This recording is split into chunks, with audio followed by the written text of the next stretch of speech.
እኛ ቃል በቃል የያዕቆብ ልጆች እኛ ለዚያ ለዓለማቱ ጌታ ታዛዦች ሙስሊሞች ነን አሉ ይላል። ከያዕቆብ ልጆች መካከል ማን የተመረጠለት? ዮሴፍ። ዮሴፍ ሙስሊምነትን ተናግሯል ወይ? አዎ ተናግሯል። የዮሴፍ ምዕራፍ የሚል ራሱን የቻለ ምዕራፍ አለ በቁጥር ላይ። እዛ ምዕራፍ ላይ ምን ይላል? ረቢ ቀድ አተይተኒ ሚነል ሙልኪ ወዐለምተኒ ሚን ተእዊሊል አሐዲስ ፋጢረ ሰማዋት ወልአርድ አንተ ወልይ ፊ ዱንያ ወልአኺራ ተወፈኒ ሙስሊመን ወአልሒቅኒ ቢሷሊሒን። ዮሴፍ ቃል በቃል ምን ይላል? አደራ አምላክ አላህ ሙስሊም አድርገህ ግደለኝ ይላል። ሙሴስ ሙስሊም ነበር ወይ? ወደ እስልምና ነው ወይ የተጣራው? ህዝቦች ሙስሊሞች መሆናቸውን ገልጸዋል ወይ? አዎ። ወቃለ ሙሳ ሊቀውሚሂ ኢንኩንቱም አመንቱም ቢላሂ ፈዐለይሂ ተወከሉ ኢንኩንቱም ሙስሊሚን። ሙሴ ምን አላቸው ለህዝቦቹ? ህዝቦች ሆይ ሙስሊሞች እንደሆናችሁ በአንድ አላህ የምታምኑ እንደሆናችሁ በእርሱ በአላህ ላይ ብቻ ተመኩ አላቸው ይላል። ምን አሉ ህዝቦቹ? ፈቃሉ ዐለላሂ ተወከልና፣ እኛስ የምናምን በእርሱና እነሆ በአላህ ላይ ተመክተናልም አሉ ይላል። ረበና ላ ተጅዐልና ፊትነተን ሊልቀውሚ ዛሊሚን ወነጅና ቢረሕመቲከ ሚነል ቀውሚል ካፊሪን። ሌላ ቦታ ላይ የሙሴ ህዝቦች ራሳቸው ሙስሊሞች እንደሆኑ ሲናገሩ ምን አሉ? ረበና አፍሪግ ዐለይና ሶብረን ወተወፈና ሙስሊሚን፣ ሙስሊሞች አድርገህ ግደለን እያሉ ተማጸኑ ይላል። ሎጥ ሙስሊም ነበር። ፈማ ወጀድና ፊሃ ገይረ በይቲን ሚነል ሙስሊሚን። ከዛሊክ ልክ እንዲሁ ሰለሞን ሙስሊም ነበር። ኢነሁ ሚን ሱለይማን ወኢነሁ ቢስሚላሂ ረሕማን ረሒም አላ ተዕሉ ዐለይሂ ወእቱኒ ሙስሊሚን። እና ይህ ነው ይህ ስናይ ጊዜ ስለዚህ በአጠቃላይ ይህ ሃይማኖት የአምላክ ድንጋጌ፣ የነቢያት አስተምህሮ፣ የነቢያት ተከታዮች የተከተሉት መንገድ እንደሆነ ከዚህ ማስረጃ ይዛል።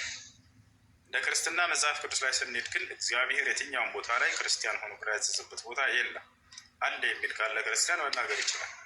ወይንም ደግሞ ነቢያቶች ህዝቦቻቸውን ክርስቲያን ሁኑ ወይንም ክርስቲያንን ብለው የተናገሩበት ወይንም አንድ የመጽሐፍ ቅዱስ ጸሐፊ አንድ ነቢይ ጠቅሶ ይሄ ነቢይ ክርስቲያን ነበር ብሎ የተናገረበት፣ እነዚህ ሁሉ በጠቀስኩላችሁ መሰረት ቁርአን ላይ መልሳላችሁ። አምላክ ራሱ እንደደነገገው ተናግሯል። ነቢያቶች ራሳቸው ሙስሊሞች መሆናቸውን ተናግረዋል። ነቢያቶች ህዝቦቻቸውን ወደ እስልምና እንደተጣሩ ተናግረዋል። ቦታቸዋል አይደለ? ይህ ነው የአምላክ ራሱ ስለ እነርሱ ሲነግረን ጊዜ አብርሃም ቀጥታ ቃል በቃል አብርሃም ሙስሊም ነበር የሚል ቃል በቃል እናገኛለን። ማ ካነ ኢብራሂሙ የሁድየን ወላ ነስራንየን ወላኪን ካነ ሐኒፈን ሙስሊማ ይላል። ወለም የኩን ሚነል ሙሽሪኪን። አብርሃም ግን ሙስሊም ነበረ ይላል ቃል በቃል። አንድ መጽሐፍ ቅዱስ ላይ እንዲህ አይነት አለው የለም። አንድ ነብይ ጠቅሶ ወይ አምላክ ወይንም ነብያት ወይንም አንድ የመጽሐፍ ቅዱስ ጸሐፊ አከሌ ነብይ ሙስሊም ነው የሚል አታገኙ። ማነው ክርስቲያን ነው የሚል አታገኙ። እና ይህን ይመስላል ምስኩን። እሺ ሱሱዬ በጣም አመሰግናለሁ። በዚሁ በተያያዘ ላለመዋሸት ሸሃዳ መቀበል እፈልጋለሁ፣ ግን ውስጤንም ከሚረብሹት መጀመሪያ ላይ አንድ 3 ጥያቄዎች አለ። እነሱን ጠይቅና መልሰህልኝ ክብሩ ከተገባኝ ብቀበል ደስ ይለኛል። እሺ ሌላው እንዳነበብኩት እኔ ባለሁበት የኦርቶዶክስ እምነት እናታችን ቅድስት ድንግል ማርያም የኢየሱስ ክርስቶስ እናት ትባላለች። ኢየሱስ ክርስቶስን በድንግልና የመውለድ ሀቅ ማንንም የማያሻማ ቢሆንም ካጠፋው ይቅርታና የእኔ ጥያቄ ፈጣሪ በፍጡሩ የመፈጠሩ ሚስጥር ምክንያት ምን ይሆን ነው። ይህን በእርግጥ አንተን መጠየቅ ያሳፍራል፣ ይቅርታ። ሌላው ከዚሁ በተያያዘ በእስልምና ደግሞ ካልተሳትኩ ቅዱሱ ቁርአን ማርያምን የኢየሱስ ወይም የኢሳ እናት ነች ይላታል። እሱም በእስልምና እንደ ነቢይ ይቆጠራል መሰለኝ። እናም ጥያቄ አንድ ኢየሱስ እናንተ ጋር ነብይ እኛ ጋር ፈጣሪ እንዴት ሊሆን ቻለ የሚል ነው። የመጨረሻ እና ከዚሁ በተያያዘ ደግሞ ኢየሱስን በእስልምና መወለድ ሳነብ ኢንተርኔት ላይ እንደ ተአምር ይቆጠራል፣ ማርያምን በዚህ ተአምር ውስጥ ቁልፍ ሚና አላት ይላል። ይህ ተአምርና ሚና የተባለው የእናታችን ማርያም ኢየሱስን በድንግልናና በመውለድ ችሎቷ ብቻ ነው ወይስ በኢየሱስ መወለድ የቅዱሱ አላህ ፍቃርና ጠቢብነትን ማሳያ ስለሆነ ነው ወይስ ሌላ መልእክት አለው የሚል ነው። በጣም ጥሩ። አዎ ድንግል ማርያም በድንግልናዋ ማንም ወንድ ሳይነካት፣ ልብ በሉ ሳይገናኛት ብቻ አይደለም፣ አንድ ባዕድ ወንድ እንኳን እንዲህ አድርጎ ነክቷት የማታውቅ እንደሆነች ተነግሯል በቁርአን ላይ። ወለም የምሰስኒ በሸር አለች፣ ወንድ ያልነካኝ ስሆን የምትለውን ቃሏን አላህ አረጋግጦ አስፍሮላታል። ማንም ወንድ አልነካትም። በዚህ ማንም ወንድ ሳይነካት በድንግልናዋ ሳለች አምላክ አላህ ሱብሓነሁ ወተዓላ ተአምራዊ በሆነ መንገድ ያለ ወንድ ግንኙነት ከእርሷ ልጅን ፈጥሯል።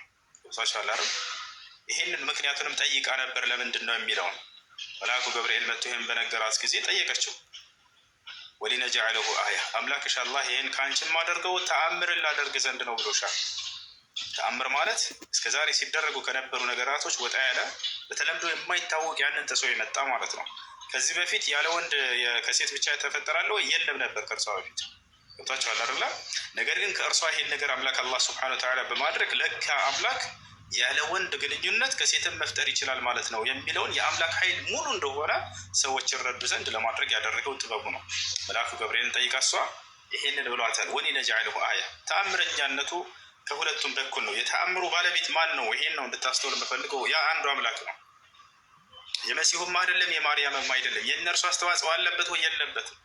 አድራጊው ሁሉን ነገር ሰሪው ያ እርሱ ነው። ገብታችኋል አይደለ? ሁለቱንም ግን ተአምር አደረጋቸው አምላክ አላህ ሱብሓነሁ ወተዓላ። ሁለቱም ተአምር እንደሆነ ይገልጻል። ሁለቱም ተአምር እንደሆነ አላህ እሱም አንጻር ተአምር ነው፣ ከእሷም አንጻር ተአምር ነው። ወለቲ አሕሰነት ፈርጀሃ ፈነፈኽና ፊሃ ሚን ሩሒና ወጀዐልናሃ ወብነሃ አየተን ሊልዓለሚን ይላል። እርሷንም ልጇንም ለዓለማት ድንቅ ተአምር አደረግኳቸው ይላል አላህ። እርሷንም ልጇንም ተአምር አደረግኳቸው። የእርሷም ተአምር ነው ያለ ወንድ ማንም ወንድ ሳይገናኛት የወለደች ሴት ያቻትና ተብላ ትገለጻለች አይደለ? ተአምር ነች። እርሱም ተአምር ነው ያለ አባት ከእናት ብቻ የተፈጠረ የተገኘ በማለት ይሄም ለእርሱም ተአምር ነው። ገብታችኋል አይደለ? አምላክ በእነርሱ ላይ ድንቅ ስራውን ተአምሩን አሳይቷል። አዎ ተአምር ናቸው። ገብታችኋል አይደል? የዚህ ግን ባለቤቱ ማን ነው? ያ አንዱ አምላክ። ያንን አንዱን አምላክ ነው ልንደነቅበት የሚገባው። ያንን አንዱን አምላክ ነው በዚህ ነገር ላይ ልንገረምበት የሚገባው። ገብታችኋል አይደለ? ያ ነው። ስለዚህ ክርስቶስ ለምንድን ነው ታዲያ ከተወለደስ በኋላ ወይም ከተፈጠረ በኋላ ምን ለመሆን ነው የሚለውንም ማርያም ጠይቃ ተመልሶላታል።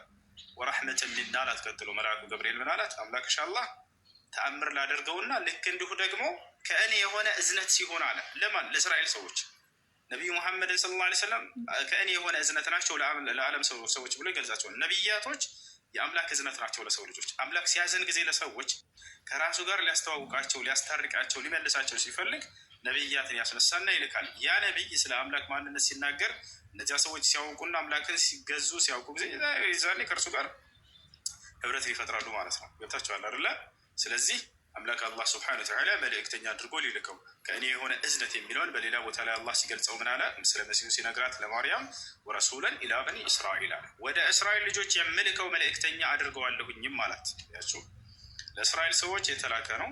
ለእስራኤል ሰዎች በቃ እንደ አርአያ ተደርጎ የተመረጠ አምላክ አላህ ሱብሓነሁ ወተዓላ ሌላ ቦታ ላይ በሱረቱ ዙኽሩፍ ላይ ሲናገር ምን ይላል? ኢን ሁወ ኢላ ዐብዱን አንዐምና ዐለይሂ ወጀዐልናሁ መሰለን ሊበኒ እስራኤል ይላል። እርሱ የማርያም ልጅ ጸጋዬን ከዋልኩባቸው መልእክተኞቼ መካከል ነው፣ አገልጋዮቼ መካከል ነው ካለ በኋላ ለእስራኤል ልጆችም ተምሳሌት አድርጌዋለሁ ይላል። እርሱ አዎ በጊዜው ለነበሩ ለእስራኤል ሰዎች ያኔ መልእክተኛ ነበር፣ ተምሳሌት ነበር፣ ነቢይ ነበር። ለትውልዱ ስለ አምላክ ሰብኳል፣ ስለ አምላክ አስተምሯል፣ ማድረግ ያለበትን ሁሉ አድርገዋል። ይህ ነው በእርሱ በኩል አምላክ አላህ ሱብሓነሁ ወተዓላ እንዳልኳችሁ ድንቅ ተአምርን አሳይቷል ለሰዎች። ታቸዋል ሙታንን የማስነሳት ተአምር ተሰጥቷል። ማየት የተሳናቸውን አይናቸውን የመፈወስ ተአምር ተሰጥቷል። መስማት የተሳናቸውን እንዲሰሙ ተአምር ተሰጥቷል። ለምጽ ያለባቸውን ዝም ብሎ በመዳበስ ይፈውሳቸው ነበር። ቢስሚላህ በአላህ ስም ብሎ ይፈውሳቸዋል። ወዲያውም አይናቸው እያየ ይፈወሳሉ። መሲሁ ከደጋግ መልእክተኞች ነቢያቶች መካከል ነበር። አላህ በጣም በርካታ ተአምራትን ሰጥቶታል። ይህም በቁርአን ላይ ይናገራል። ሲል በሱረቱል በቀራ ላይ ወለቀድ አተይና ሙሳ ልኪታበ ወቀፈይና ሚን ባዕዲሂ ቢሩሱል ወአተይና ዒሳ ብነ መርየም ልበይናት ይላል። የማርያምን ልጅ ዒሳንም በጣም በርካታ ተአምራትን ሰጠ። ሌላኛው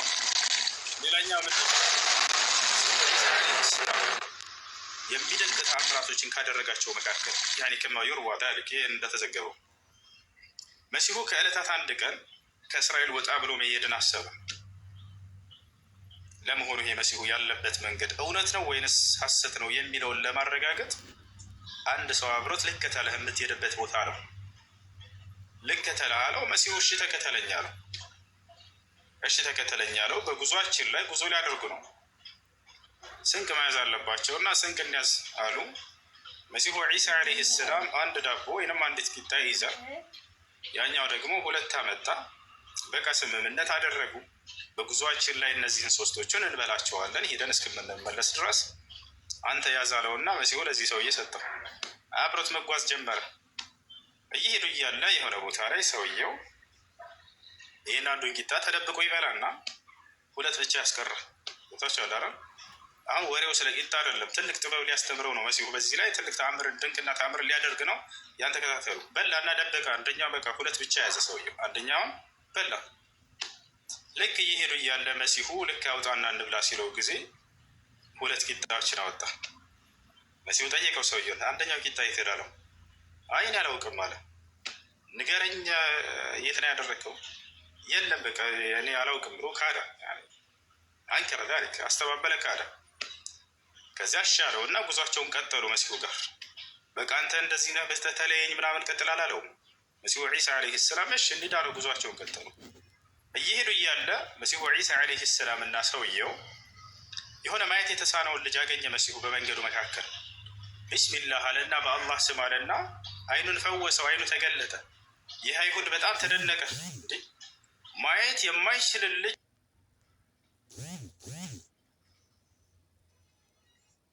አይኔ እያየ እዚሁ አይኑን ገለጽክለት አለው። ምንኛ የሚደንቅ ተአምርና ስራ ነው ብሎ ተናገረ። መሲሁ ምን አለው? የዚህን ልጅ አይን በመለሰ በአምላኬ በአላህ ስም ጠይቀሃለሁኝ ያችን ቂጣ ማን የበላት አለው። ቻል አይ እኔ አልበላሁም አልወሰድኩም ብሎ አሁንም ሸመጠጠ። እሺ እንሂድ አለው። ቀጠሉ ጉዟቸውን። አሁንም ሄዱ። እየሄዱ እያለ ባህር አጋጠማቸው ትልቁ። መሲሁ ዒሳ ዓለይሂ ሰላም ጋር ሰውየው አብረው ናቸው። ይህን ባህር እንዴት ልናልፍ ነው አንተ መሲሁ አለው። ሰውየው ምን አለ? ማነው ዒሳ ዓለይሂ ሰላም ምን አሉት? እኔ በአላህ ስም ወይንም ቢስሚላህ ብዬ ውሃውን እንረግጣለሁኝ እርሱም መሬት ይሆንልናል አለው። ገና ነገረው ወደፊት የሚሆነው። ይህንም ተአምር አድርጓል መሲሁ። በባህር ላይ የመሄድን ተአምር ተሰጥቶ ነበረ። ከዚያ ሰውየውን ቢስሚላህ ብለህ ከእኔ ጋር ውጥ አለው። አብሮት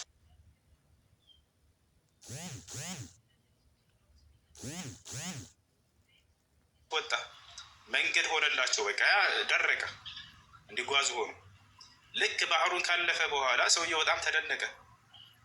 ይሄ ባህር የነበረን መንገድ እንዲሆን ያደረገ ምን አይነት ተአምር ብትሰጥ ነው አለ።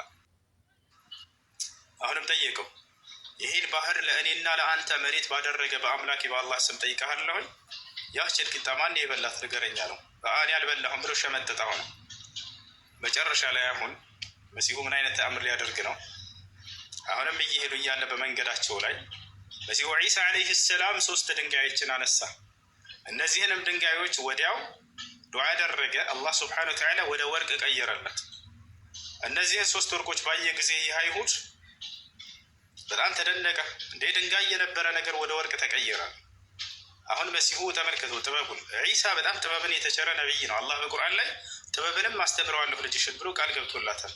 ወዩዓሊሙሁል ኪታበ ወልሒክመተ ተብሏል። ጥበብን ይሰጠዋል ልጅሽንም ተብሎላታል። የዒሳን ጥበብ ተመልከተዋል። ምን አደረገ? እንካ ይሄ ወርቅ አንዱ ለአንተ ነው አለ፣ አንዱ ደግሞ ለእኔ ነው አለ መሲሁ። ሰውየው እንግዲህ የሰው ልጅ በምድራዊ ጥቅም በጣም የተፈተነ ነው። የሰው ልጅ ሲባል 3ኛው ስለማን ነው የሚሆነው ብሎ ጠየቀ ሰውየው። ዒሳ ምን አለው? ይሄ 3ኛው ደግሞ ያችን ቂጣ ለበላት ሰው ነው የሚሆነው አለው። በዚህ ጊዜ ሰውየው እኔ ነኝ የበላሁት በቃ እኔ ነኝ የበላሁት አለ። ዒሳ ለወርቁን ፈልጎት አይደለም። ዒሳ አላህን ቢጠይቅ ይህን ምድር እንዳለ ወርቅ አድርግልኝ ብሎ ቢጠይቅ ያደርግለታል አላህ። ተቻለ አይደለ? ስለ ወርቁ አይደለም። የሰው ልጅ ግን ለምድራዊ ጥቅም ምን ያክል ጉጉት እንዳለውና በዚያ ምክንያት እንደሚዋሽ እንደሚቀጥፍ ብዙ ኃጢአቶች እንደሚያደርግ ለመግለጽ ነው። ዒሳ ዓለይሂ ሰላም እኔ ወርቁን ፈልጌው አልነበረም፣ እንካ 3ቱንም ለአንተ ውሰድ ብሎ ሰጠው። ከዚያስ በቃ እንግዳውንስ አልጓዝም ከአንተ ጋር ልመለስ ነው አለ። ካደው ራሱ። ዒሳ ጉዟቸውን ጠየቁ። ማን ነው ቀጠሉ። ሰውየው ግን ያንን ወርቅ ታቅፎ እዛው ተቀመጠ። ዒሳ እየሄዱ ነው።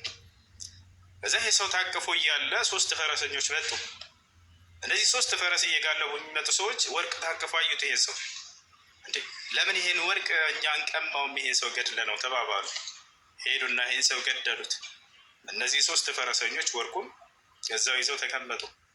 እርቧቸው ነበርና እነዚህ 3 ሰዎች ለምን ከመካከላችን አንዳችን ሄዶ ቂጣ ይገዛም? እስከዛ ድረስ ይህን ወርቁን ይዘን እዚህ እንቀመጣለን ሁለታችን ተባባሉ። እሺ አሉ፣ ተስማሙ። ከመካከላቸው አንዳቸው ብር ይዞ ሄደና ቂጣ ገዝቶ ሊመጣ ይሄዳል። ይሄ ሰው መንገዱ ላይ እየሄደ ምን አሰበ? ለምንም በቂጣው ላይ መርዝ አድርጌባቸው ገድያቸው እነዚህን 2 ጓደኞችን 3ቱንም ወርቅ ለምን እኔ አልወስድም የሚል ሀሳብ መጣለት። ተመልከቱ ሰይጣን በሰው ልጅ ላይ ምን አይነት ተንኮል እንደሚያሴር። እነዚህ 2 ሰዎች ደግሞ እዚያ ሆነው ምን አሰቡ? ለምን ይሄ ጓደኛችን ቂጣውን ገዝቶ ሲመጣ ግንባሩን ብለን ገድለነው እኔ እናንተ ብቻ ወርቁን ለምን አንከፋፈልም ተባባሉ። ሁላቸውም በዚህ ላይ አሰቡ። ልክ ሰውየው ቂጣውን ገዝቶ ሲመጣ መርዝ አድርጎላቸው ይዞ መጣ። ልክ ያንን ሊሰጣቸው ሲያስቀምጥላቸው ገደሉት። እሱ በቃ ተከፋፈልናት ብለው በደስታ ሲቧርቁ ያንን ቂጣ አንስተው ሲበሉ ጓደኛቸውን ገደሉት። እነሱም መርዙን በልተው እዚያው ሞቱ። 3-4 ሬሳ ዒሳ ትቶት የሄደው ሰው ገድለውታል። እነዚህ 3 ሰዎች ደግሞ ተገዳድለዋል። ወርቁ ተቀምጧል። መሲሁ ጉዟቸውን ጨርሰው ልክ ሲመለሱ ይሄን ነገር አገኙ። በጣም ደነገጡ። ጓደኛው ሙቷል፣ እዛ ብሎ የተከተለው 3ቱም ሰዎች ሙተዋል። ወርቁ ግን ተቀምጧል። ማንም አልነካም። ፈአውሐ አላሁ ኢላ ዒሳ አላህ ወደ ዒሳ የተከሰተውን ክስተት ነገረው፣ ተረከለት። ዒሳ ሆይ እዛ በኋላ እነዚህ አንተ ከሄድክ በኋላ እንዲህ ሆኗል ብሎ ልክ አሁን የነገርኳቸውን ታሪክ ሲነግረው ሀከዛ ተፍዐሉ ዱንያ ቢአስሓቢሃ ብለው ዒሳ ተናግረው ጥለውት ሄዱ።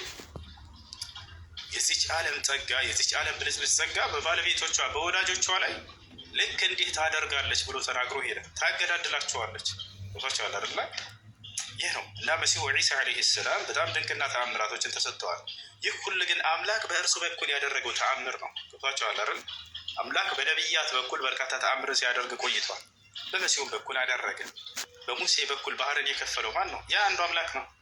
ሙሴ ለመሆኑ በትሩ መጥቶ መክፈል ይችላል ወይ? አይችልም በፍጹም። ቦታቸዋል አይደለ? በትሩ አትከፍልም። ሙሴ መክፈል አይችልም። ማን ነው ይሄን የሚያደርገው? አላህ ነው። አላህ ሲናገር ምን አለ? ወአውሐይና ኢላ ሙሳ አን ይድሪብ ቢዐሳከ አልበሕረ አለ። ወደ ሙሴም ትእዛዜን አስተላለፍኩኝ፣ በያዝካት ብትር ውሃውን ምታው ይከፈላልም አልኩት አለ። ፈንፈለቀ ፈካነ ኩሉ ፍርቅን ከጡድ ልዓዚም ይላል። በመታውም ጊዜ በብትሩ ለሁለት ተከፈለ፣ 2 ጋራ ሆኖ ደርቆም ቀረ አለ። ከዚህ ተራራ ወደ ማሁሉ ተከፈተላቸው ሄዱ። አምላክ በነቢያት በኩል ተአምርን ያደርጋል። አብርሃምን እሳት እንዳታቃጥል ያዘዛት ማን ነው? አላህ ራሱ ምን አለ? ቁልና ያ ናሩ ኩኒ በርደን ወሰላምን አላ ኢብራሂም አለ። ኢብራሂምን ወደ እሳት በወረወሩት ጊዜ እሳትን እኔ ነኝ ያዘዝኳት ይላል። አንቺ እሳት ሆይ ለአብርሃም ሰላም ሁኝለት፣ ቀዝቃዛም ሁኝለት እንዳትጎጂ ብዬ አዘዝኳት አለ። እና ይህ ነው የሆነው ነገር። በነቢያት በኩል አምላክ ድንቅና ተአምርን ያደርጋል። በመሲሁም በኩል እንዳደረገው ሁሉ ይህ የመልእክተኛነታቸው የእውነተኛነታቸው ማረጋገጫ እንጂ የአምላክነት ማረጋገጫ አይደለም። ወደዚህ መንገድ ነው የምንጠራቸው፣ ወደዚህ መንገድ ነው የምንሰብካቸው። ልጆች እዚህ አዛሌን ነው ካላችሁ ቀጥሉ። ባረክ አላህ እውነት ተናገረ። አመሰግናለሁ። እሱ እሺ፣ ምስጉን ሌላ ጥያቄ አለ? ጨርሱ። አለኝ ሌላ ጥያቄ። ሌላኛው ጥያቄ በእስልምና እምነት መሰረት ስማቸው ክብር ይግባውና አለይሁ ሰላም ነብዩ ኢብራሂም ከልጃቸው እስማኤል አለይሂ ሰላም ጋር እንደገነቡት የሚታመነው በሳውዲ አረቢያ መካ ከተማ የሚገኘውን ካዕባን ሙስሊሞች ያመልኩታል የሚባለው ምን ያህል እውነት ነው? በእስልምና አስተምሮና ሕይወት ላይስ ይህ ቅዱስ ካዕባ ለአጠቃቀም ይቅርታና በምን መንገድ ነው ምን በመሆን የሚያገለግለው? በጣም ጥሩ።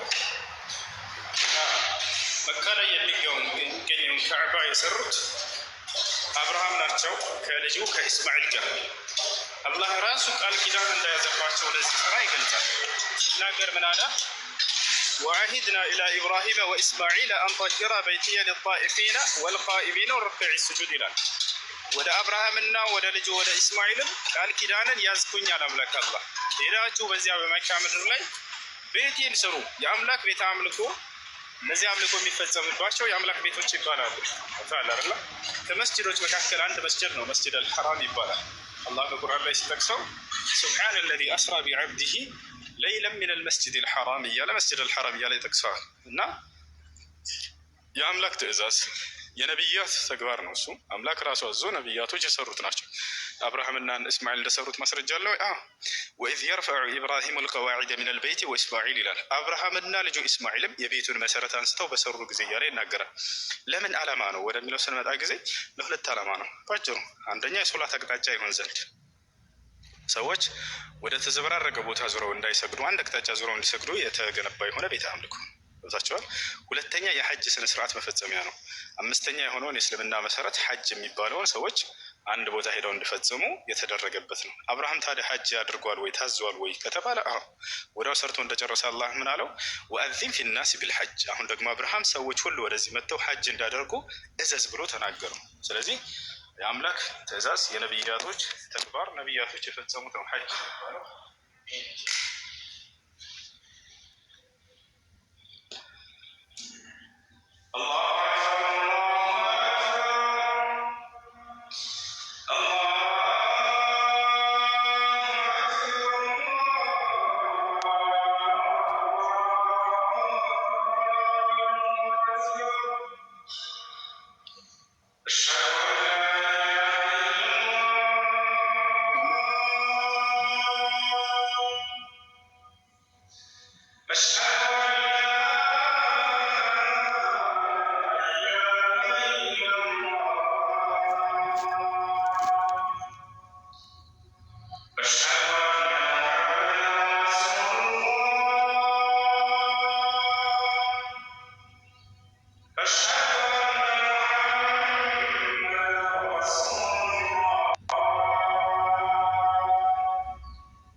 صل على نبي محمد اللهم رب هذه الدعوة ጃቢልን እና አብዱልከሪም ፎሎ አድርጓቸው። ጃቢልን እና አብዱልከሪም ከላይ ያለን ጃቢልን ፎሎ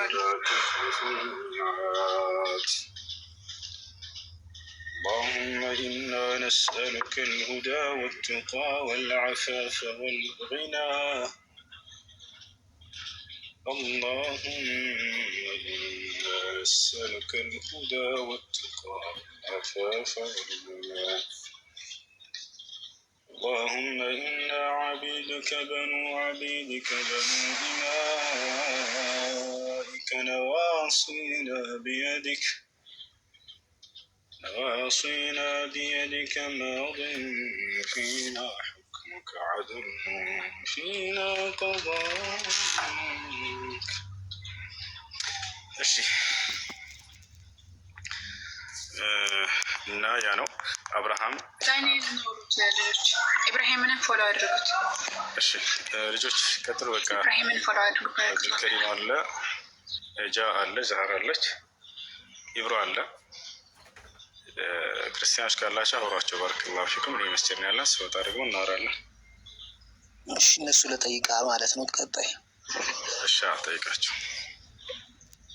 አብዱልከሪም ካላስቸገርኩ ልጠይቅ ወይ ደግሞ ዛህራቴ? ጠይቅ ይመልሳል። አብሽር አሉ ወንድሞች።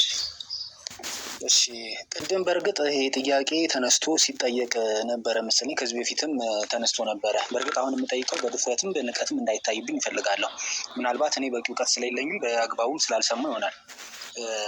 እንደውም ባለፈው በሁሱ ቤት ስደርስ በክርስትና ላይ አንድ ወንድማችን በቅዱሱ መጽሐፍ ዘዳግም ከ22 ከ21 እስከ 24 አንብብ ተብሎ አምላካችሁ ግድያ ይፈቅዳሉ ወይ ተብሎ ተጠይቆ ነበር።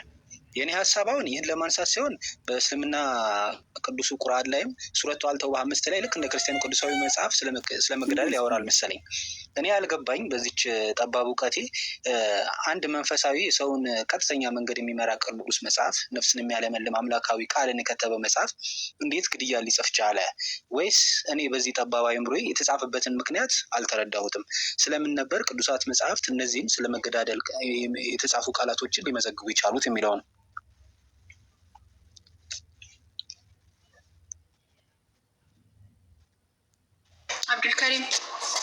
አብዱልከሪምን ጃቢርን እና ኢብራሂምን ፎሎ አድርጓቸው። እሺ ቀጥል አብዱልከሪም።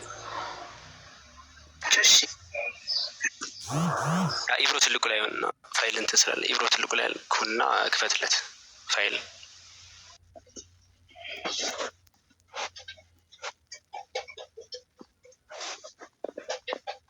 ኢብሮ አለ አይደል? አብዱ አለው። ቆይ አንድ ጊዜ አሁን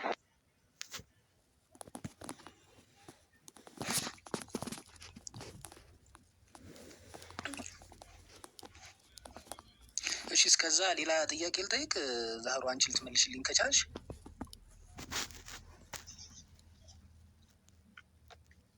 አብዱ ምንድን ነበረ የፈለግከው?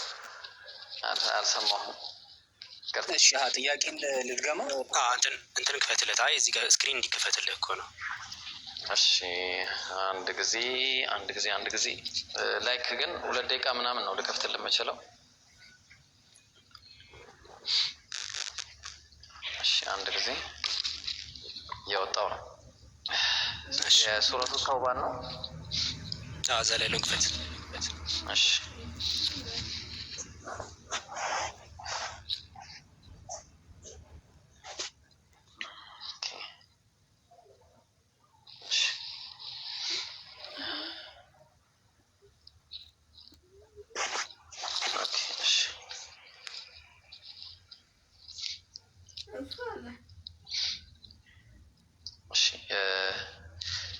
ልቀጥልለት ወይስ አብዱ? ቀጥል። ችግር የለውም። አይ ሀሳብ ካለ ቀጥል ነው ወይ ዝም ብዬ እንትን ለማለት ያክል ነው። እሺ መስኩን አለህ? አለሁ መስኩን። እሺ ምን መሰለህ፣ በዋነኝነት አላህ ሱብሓነሁ ወተዓላ ስለ መግደል መናገሩን ከመናገሩ በፊት ምንድነው በእስልምና ላይ መጋደል የሚለው ነገር እኔው ሱረቱል በቀራ ምዕራፍ ቁጥር 256 ላይ ላኢክራሀ ፊዲን ይላል። በሃይማኖት ማስገደድ የለም። አየኸው። በሃይማኖት ማስገደድ የለም። ስለዚህ በሃይማኖት ማስገደድ ከሌለ ታዲያ ለምንድን ነው የተፈቀደው የሚለውን ነገር በቃ በዋነኝነት እዛ ላይ ቁጭ እናድርገው ሀሳቡን ማለት ነው። አንዱ ዋና አስኳል አለ በቃ እስልምና ላይ ያው በሱረቱል ሐጅ ምዕራፍ 2 ቁጥር 38 ላይ ኢነላሀ ዩዳፊዑ ዐኒል ለዚነ አመኑ አለ። አላህ ለነዛ ላመኑት ይከላከልላቸዋል። ስለ መከላከል ነው የሚያወራው። ኢነላሀ ላ ዩሒቡ ኩለ ኸዋኒን ከፉር ይላል። ስለዚህ አላህ ከዳተኛ የሆኑ ውለታ ቢሶችን የማይወድም ማለት። ታዲያ ለምንድን ነው የተፈቀደው ሲባል እነዛ ኡዚነ ሊለዚነ ዩቃተሉነ ቢአነሁም ዙሊሙ አለ። ልብ አድርግ ምን አለ? ለእነዚያም ለሚገደሉት ምእመናን እነሱ የተበደሉ በመሆናቸው አለ ምን አለ? መጋደል ተፈቀደላቸው። የተበደሉ እንዴት ነው የተበደሉት ከተባለ ምን አለ? አለዚነ ኡኽሪጁ ሚን ዲያሪሂም እነዛ ከሀገሮቻቸው የተባረሩት አለ ቢገይሪ ሐቅ ያለ ሐቅ ያለ ፍርድ ያለ ፍትህ ኢላ የቁሉ ረቡና አላህ ጌታችን አላህ ነው በማለታቸው ማለት ነው። አየህ። ስለዚህ ምንድን ነው አላህ ስብሐነሁ ወተዓላ እነዛ የተበደሉት ለሆኑ ሰዎች ነው መጋደልን የፈቀደላቸው የመጀመሪያው። ሁለተኛው ነገር ደግሞ ለምንድን ነው የተጋደሏቸው ሲባል እነዛ ያለ ምክንያት በቂ ያልሆነ ምክንያት ሳይኖር ከሀገራቸው በመባረራቸው እና ጌታችን አላህ ነው በማለታቸው ብቻ ነው ይህን የተደረገባቸው። ለዛ ነው ምን አለ አላህ ስብሐነሁ ወተዓላ ወቃቲሉል ሙሽሪኪነ ካፋ እነዛ ሙሽሪኮችን ምን አለ ተጋደሏቸው ከማ ዩቃቲሉነኩም ካፋ አለ። ልክ አንድ ላይ ሆነው ምን እንደሚያደርጓቸው ተመልከት እንደሚጋደሏቸው ማለት። ስለዚህ እነዛ የሚጋደሏቸው ነው እንጂ ዝም ብሎ ላይክ ገደሉ የሚል ነገር የለም ነው። አንድ ልጨምርልህና ማስገደድ እንደሌለ ላሳየህ ማለት ነው ባጭሩ። አንድ አያ ከዛ በኋላ አብዱል ከሪም ይቀጥላል ማለት ነው። እሺ ይሄው ምን አለ መሰለ ወቃቲሉ ፊ ሰቢልላህ በዛ በአላህ መንገድ ላይ ታገሉ አለ። አለዚነ ዩቃቲሉነኩም እነዛ የሚጋደሏቸው በቃ ግን ምን አለ ወላ ተዕተዱ ድንበርን ግን አትለፉ አለ። አየኸው ኢነላሀ ላ ዩሒቡል ሙዕተዲን አላህ ድንበር ኃላፊዎችን አይወድምና በማለት ይናገራል። አብዱ ቀጥል ኢንሻአላህ። ያው ጊዜ ቀጥል። አዎ እዚህ ላይ የሚሰማል ድምጽ ይሰማል እንደኔ። አዎ አበጀ እሱ ያስረዳ ከሃይማኖት አንፃር መጋደል አንድ ሰው መጥቶ የሚጋደል ከሆነ ቢተው ግን ቢከለከል አላህ መሀሪና አዛኝ ነው። አምላካችን አላህ ከተመለሱ መሀሪና አዛኝ ነው ማለት ያስቀምጣል። ግን አዚ ሆል አንተ ጠቅለል አድርገህ ስለጠየቀን እሱ ስለመጋደል ያለውን ያስራ አምላካችን አላህ በምዕራፍ 17 ቁጥር 33 ላይ ጭራሽ ሰው መግደል ማለት ነው ጭራሽ በሱረቱል ማኢዳ ላይ ያለውን ላንሳለህ። በምዕራፍ 5 ቁጥር 32 ላይ አምላካችን አላህ ምን ብሎ አስቀመጠ? መን ቀተለ ነፍሰን ቢገይሪ ነፍሲን አለ። ሰውን የገደለ ወይም ደግሞ ይሄ ምናልባት ሁለት ኦፕሽኖችን አስቀምጧል። ምን ለምሳሌ ሰው የምትገል ከሆነ አንተ የምትገል ከሆነ ካፒታል ፐኒሽመንት አለ። አንተ የሰው ነፍስ አጥፍተህ ከሆነ ለዛ ኮምፐንሴት እንዲሆን ተመጣጣኝ ምላሽ እንዲሆን ማለት ደግሞ ፍትህን ለማስፈን ሲባል ካልሆነ በስተቀር አው ፈሳዲን ፊል አርድ አለ። ወይም ደግሞ መጥፎ ነገር ወይም ደግሞ ለምሳሌ በጣም ጥግ የሆኑ ነገሮች አሸብር ሊሆን ይችላል፣ የመሳሰሉ ነገሮች ሊሆን ይችላሉ። ከዚህ ውጭ የሆነ የገደለ አካል አለ ፊል አርድ ፈከአነማ ቀተለ ናስ ጀሚዓን የሰው ልጅን ሙሉ እንደገደለ የሚቆጠረው በእስልምና። አንድን ሰው አንተ ተነስተህ የሆነን ሰው ብትገለው ያን የገደልከው ሰው በአንድ ነገር ካልሆነ ማለትም ወይ ምድር ላይ በጣም ፈሳድ ወይም ደግሞ ይሄ መጥፎ ነገርን ማሰራጨትን ካልሆነ በስተቀር ያካል ለምሳሌ ሰውን ሊያሸብር ይችላል፣ ሰው ገዳይ ሊሆን ይችላል፣ ሰውን እየጨረሰ ሊሆን ይችላል። በዛ ምክንያት ካልሆነ ወይም ደግሞ ሰው አጥፍቶ ካልሆነ ወይ ደግሞ እየተጋደለ ካልሆነ ከዚህ ውጭ ሄደህ ሰውን ከገደል ቁርአን የሚያስቀምጠው ፈከአነማ ቀተለ ናስ ጀሚዓን አለ። ሙሉ ሰው እንዳጠፋ ነው የሚቆጠረው። በጣም ትልቅ ወንጀል ነው እኛ ጋር ሰው መግደል በጣም ትልቅ ወንጀል። አያይዞ ደግሞ አስቀመጠ መን አህያሃ ፈከአነማ አህየ ናስ ጀሚዓን ህያው ያደረገ ደግሞ አንድ ልትሞት ይሞት ያሰበን ይሁን ሊሞት ያለን አካል ህያው ማድረግ ደግሞ ልክ ሙሉ ፍጥረትን የሰው ልጅን በአጠቃላይ ህያው እንዳረገ ነው ብሎ አስቀመጠ።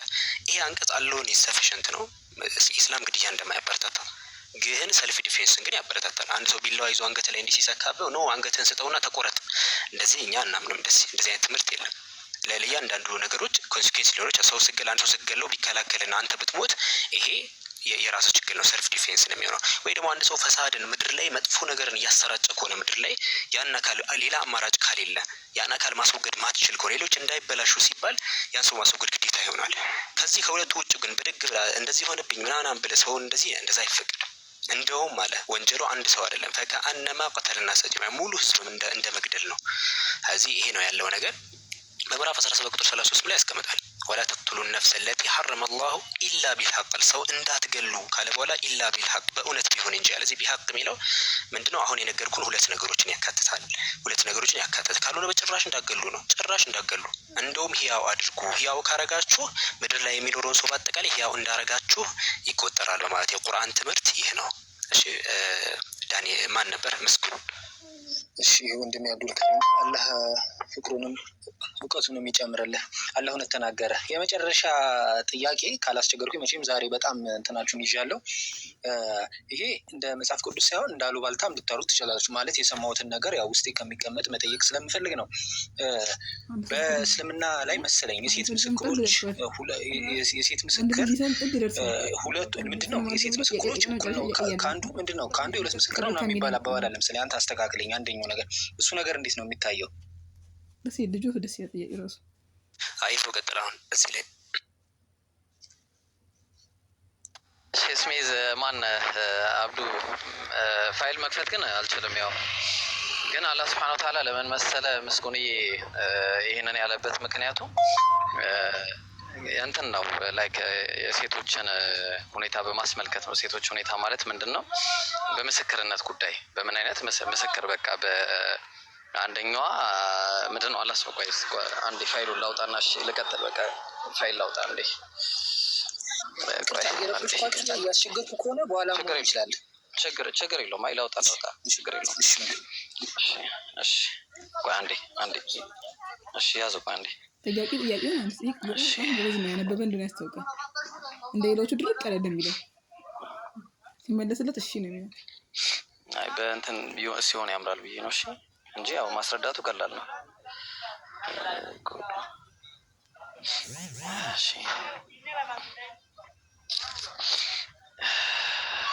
ኦኬ ምዕራፉ ከሆነ ሁለት በቀራል እንትኑን አግኝቼዋለሁ። እሺ ምን ይላል መሰለ? ያው ናቂሳቱል ዐቅል የተባለበት ነው። እንግዲህ አላህ ሱብሓነሁ ወተዓላ በቁርአን ላይ ያለውን አስመልክቶ ነቢያችን ሰለላሁ ዐለይሂ ወሰለም የተናገሩትን ነው እዚህ ላይ ያለው ማለት ነው። ምን አለ? ወስተሽሂዱ ሸሂደይኒ ሚን ሪጃሊኩም፣ ከወንዶቻችሁ እንግዲህ ምን አልኩ? ምስክሮችን አድርጉ። ፈኢለም የኩና ረጁለይን፣ ሁለት ወንዶች ከሌላችሁ ማለት ነው። ፈረጁሉን ወይ አንድ ወንድ፣ ወምራአታኒ ወይ ከአንዱ ወንድ ጋር ሁለት ሴቶችን ሚመን ተርደውነ ሚን ሹሀዳ አለ የምትወዷቸው የተመቻችሁን እናንተ ከምስክር የተባሉትን ማለት ነው። ስለዚህ አሁን እዚህ ጋር የተባለበት ምክንያት ከምን አንጻር ነው ከተባለ ሴቶች በዚህ በምስክርነት ዙሪያ ላይ አንደኛዋ ብትረሳ ሌላኛዋን እንድታስታውሳት ከሚል አንጻር ነው። አንደኛዋ ብትረሳ እዛው ቁርአኑ ይናገራል። አንደኛዋ ብትረሳ ሌላኛዋ እንድታስታውሳት። ለምን ከተባለ ለምሳሌ ሴቶች በተለያዩ ሁኔታ ሀይድ ላይ ሊሆኑ ይችላሉ፣ ወይ ደግሞ ኒፋስ ላይ ሊሆኑ ይችላሉ። በተለያየ አይነት ሁኔታ ሴቶች ያው የተለያዩ ችግሮች ሊገጥሟቸው ይችላል። ከዚህ አንጻር አንደኛዋ ብትረሳ ሌላኛዋ ታስታውሳታለች ከሚለው አንጻር ነው ማለት ነው። ስለዚህ እንደውም በሀዲስ ላይ የተጠቀሰም ነገር አለ ናቂሳቱል ዐቅል በማለት ያው ወዲን የዲንና የዐቅል ኑቅሳን በሚል የተቀመጠ ነገር አለ። ግን ይሄ ከምን አንጻር ነው ከተባለ የዲኑ ኑቅሳን ከተባለ ምንድን ነው?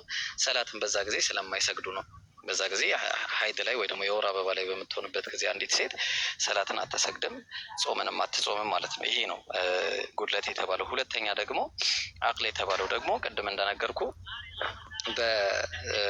በምስክርነት ጊዜ ያለውን ሁኔታ አስመልክቶ ነው ማለት ነው። ምስክርነት ጊዜ አንዲት ሴት በዛው በሚመጣባት ተጽዕኖ ሁኔታ ላይ ተመርኩዞ ያለው ነገር ነው ማለት ነው። ግልጽ ነው። ለምሳሌ ሀይድ ላይ ሆነ አንዲት ሴት በጣም ሊያማት ይችላል፣ ልትረሳ ትችላለች ምናልባት። ወይ ደግሞ ኒፋስ ላይ ማለት የወሊድ ደም ላይ ልትሆን ትችላለች። በዛ ሰዓት ያለው ሁኔታ ማጥባት ላይ ልትሆን ትችላለች። የተለያየ አይነት ሁኔታዎች አሉ ሴቶች ላይ ያሉ ማለት ነው። ለዚህ ነው አንዲት ሴት ሁለት ሴቶችና አንድ ወንድን አድርጎ ያለው አላህ ሱብሓነሁ ወተዓላ ከዚህ አይነት ሁኔታ አንጻር ነው ማለት ነው። ወዳጅ ግልጽ ነው። በጣም አመሰግናለሁ። እዚህ ላይ ኦኬ እሺ እዚህ ላይ ሰፋ አድርገ ያው ለማየት ተፍሲር ኢብኑ ከሲርም ላይ ፔጅ 724 ላይ ማየት ይቻላል። ይህ የተባለው ያው አሁን ኢብሮ እንዳለክ ለማስታወስ ያህል ነው። ግን ለምንድን ማስታወስ የሚያስፈልገው የሚል ነገር ሊነሳ ይችላል። የሆነ ኢንሲደንት ሲፈጠር ሙር ናቹራሊ አብዛኛው ማለት ይቻላል በጣም ኢሞሽናል ናቸው ሴቶች ኢሞሽናል ናቸው። ለምሳሌ የሆነ ነገር አሁን ሁለት ሰዎች ፎር ኢንስታንስ እየተጣሉ ቢሆን አንደኛው የሆነ ነገር ሲያደርገው ካዩ በቃ እዛ ጋር እየጮሁ ሌላኛውን ኢንሲደንት ምናልባት እንትን ላይ ላያዩት ይችላሉ። የአንደኛው ምልከታ አንዷን ብቻ ከምትሰማ ሁለቱን ብትሰማ እጅግ የተሻለ ነው። ፕላስ ደግሞ ሙድ ቼንጅ አለ፣ ናቹራሊ ደግሞ ሙድ ቼንጅ አለ። ያ ማለት አንድ ሰው ማንስትሬሽን ሳይክል ላይ ሲሆን በጣም ሆርሞናል ቼንጅ አለ። ኢቭን አንዳንድ ህገ መንግስቶች ላይ እኮ አንድ ሴት ኢቭን እዛ ሁኔታ ውስጥ ሆኜ ነው ይሄን ወንጀል የሰራሁት ብትል ኢቭን ቅጣት መቅለያ ያለው ሁሌ ይሆናል። አንዳንድ ለምን ሲባል ኖርማል ስቴት ላይ ላይሆኑ ይችላሉ። በጣም ብዙ ነገር አለ ኢንፍሉዌንስ የሚያደርጋቸው ሴቶችን በጣም ብዙ እና ከዚህ አንጻር ፍርድን ደግሞ እንደ ሙሉ ሰፋ ያለ ነገሮችን አይተ ፍርድ እንድትሰጥ የተሻለ ይሆናል። ምክንያቱም ነገሩ ሙሉ ከማጣራት አንጻር ሁለቱ እየተዋወሱ ቢነግሩህ ይሻላል። ለምን ሲባል በዛ አንጻር ምክንያቱም እንትን ሊሆን ይችላል። ይሄ አንደኛ ኢሞሽናል ናቸው፣ ሁለተኛ ያሉበት ሁኔታ ይወስነዋል። ከዛ አንጻር ነው። ስለዚህ በዚህ መልኩ ተወሰደው እንጂ ከማነስ አንጻር የመጣ አይደለም። እሺ እኔ ጌታ በጣም አመሰግናለሁ። አሁን እነዚህ ነገሮች ግልጽ እንዲሆን እንዲሰፈልኩ ነው። እሺ ከዚሁ በተያያዘ ሆኖ አንድ ሁለት ጥያቄዎች ልጠይቅና አንደኛው እንኳን አይደለም ሁለት ጥያቄዎች የተያዘ ልጠይቅና የመጨረሻ ላብቃ። አንደኛው ልክ እንደዚሁ ነው። አሁንም በእስልምና የውርስ ህግ ላይ የሴቶች ድርሻ ከወንዱ ግማሽ የሚያንሰው ለምንድን ነው ይላል። ይህ ከዛ ጋር የተያያዘ ነው። መመለስ አይጠበቅብኝም ብለህ ካሰብክ መተው እንችላለን። ሌላው በእርግጥ እርግጠኛ አይደለሁም አባባሉ ራሱ ባይብል የእስማኤልን ዘርና አካባቢውን በኢስላም ይባርካል ይላል። ይህ አባባሉ ግልጽ አልሆነልኝም። እንደ ጥያቄ ሳይሆን እንደ እውቀት ማወቅ ስለፈለግኩኝ ነው። ልነግረኝ ከቻላችሁ።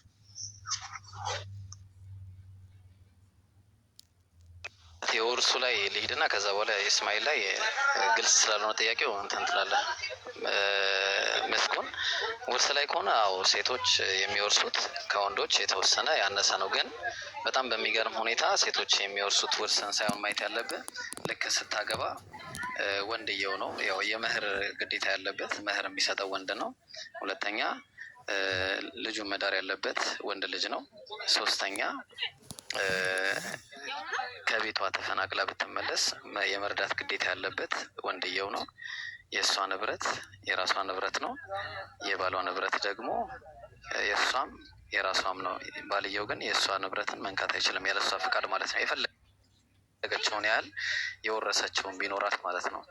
ስለዚህ ከዚህ አንጻር ኢማጅን የእሱ ብር ሁል ጊዜ እሷ ሚሊዮነር ብትሆን እንኳን የእሷን ሚሊዮነር የሆነችውን በትን ብር ማለት ነው እሷ በየትኛውም አይነት ሁኔታ ላትሰጠው ትችላለች ከፈለገች ማለት ነው። እሱ ግን ግዴታ ሄዶ አርጃሉ ቀዋሙን ዐለ ኒሳ እንዳለው አላህ ሴቶች በወንዶች ላይ የበላይ አስተዳዳሪ ናቸው እንዳለው ሁሉ ሄዶ ጥሮ ግሮ ማስተዳደር የፈለገውን ነገር አድርጎ እሷን ማስተዳደር ግዴታ አለበት። ግን ከፈቀደችለት ደግሞ ፈኩሉሁ ሀኒአን መሪአ ብሏል። ሳይመረገጋችሁ ብሉ ብሏል ከፈቀደችለት። ከዛ በተረፈ ግን የሴቷ ብር ሁል ጊዜ እንደተቀመጠ ነው የሚኖረው ማለት ነው። ስትፈልገው ነው የምትጠቀመው እየመነዘረች። የእሷ ብር ይጨምራል፣ የእሱ ብር ግን ሁል ጊዜ እየጎደለ ይሄዳል ማለት ነው። ይሄ ነው የመጀመሪያው ጥያቄ። ግልጽ ነው? አዎ ግልጽ ነው። አመሰግናለሁ። ሁለተኛው ጥያቄ በቃ እንደዚህ ግልጽ አይደለም። አላወቅኩትም እኔ አብዱልካሪም ከሰማሁ ከገባ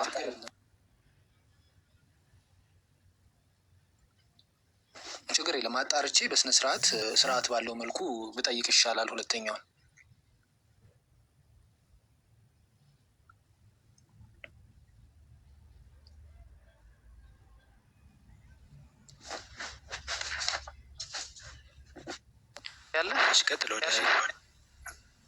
ቀጥሎ ጥያቄ